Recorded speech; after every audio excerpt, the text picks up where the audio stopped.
ಜ್ಯೋತಿ ಟಾರೋಟ್ ಕನ್ನಡಗೆ ಸ್ವಾಗತ.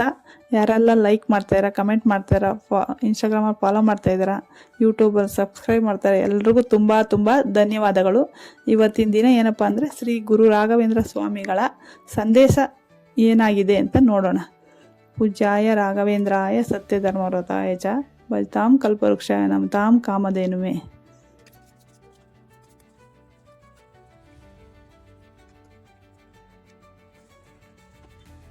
ಇವತ್ತಿನ ಸಂದೇಶ ಏನು ರಾಘವೇಂದ್ರ ಸ್ವಾಮಿಗಳಿಂದ ಅಂದರೆ, ನಿಮ್ಗೆ ಯಾವುದೋ ಹಳೆ ನಿರಾಸೆ, ನೋವು, ದುಃಖದಲ್ಲೇ ಇದ್ದೀರಾ ನೀವು.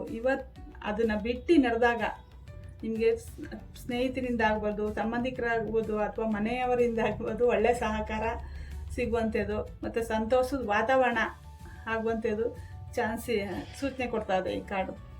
ಮತ್ತು ಏಸ್ ಆಫ್ ಕಪ್ಸ್ ಬಂದಿರೋದ್ರಿಂದ ನಿಮ್ಮ ಸಂಬಂಧದಲ್ಲಿ ಆಗ್ಬೋದು, ಪ್ರೀತಿ ವಿಷಯದಲ್ಲಿ ಆಗ್ಬೋದು, ಅಥವಾ ಸಂಬಂಧದ ವಿಷಯದಲ್ಲಿ ಆಗ್ಬೋದು ಹೊಸ ಅವಕಾಶ, ಹೊಸ ಸಂಬಂಧ ಬರುವಂತೆ ಅವಕಾಶ ಇದೆ. ಮತ್ತು ಉದ್ಯೋಗದಲ್ಲಿ, ವ್ಯಾಪಾರದಲ್ಲೇ ಆಗ್ಬೋದು, ಮತ್ತು ಎಜುಕೇಷನ್ ಆಗ್ಬೋದು, ಹೊಸದಾಗಿ ಕಲಿಯುವಂಥದ್ದು ಏನಾರು ಇದ್ದರೆ, ಅಥವಾ ನಿಮ್ಮ ಉದ್ಯೋಗ ಸ್ಥಿರವಾಗಿರುವಂತೆ ಅವಕಾಶ ಇರುವಂಥ ಉದ್ಯೋಗಗಳು ನಿಮ್ಮ ಜೀವನದಲ್ಲಿ ಬರ್ತಾ ಇದೆ.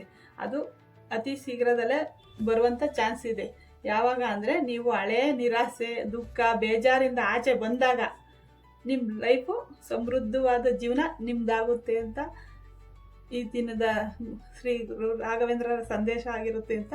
ಇದು ಜನರಲ್ ರೀಡಿಂಗ್ ಆಗಿರೋದ್ರಿಂದ ರೆಜಿನಟ್ ಆದರೆ ತಗೊಳ್ಳಿ, ಅದರ್ವೈಸ್ ಸ್ಕಿಪ್ ಮಾಡಿ. ಎಲ್ರಿಗೂ ತುಂಬ ತುಂಬ ಧನ್ಯವಾದಗಳು.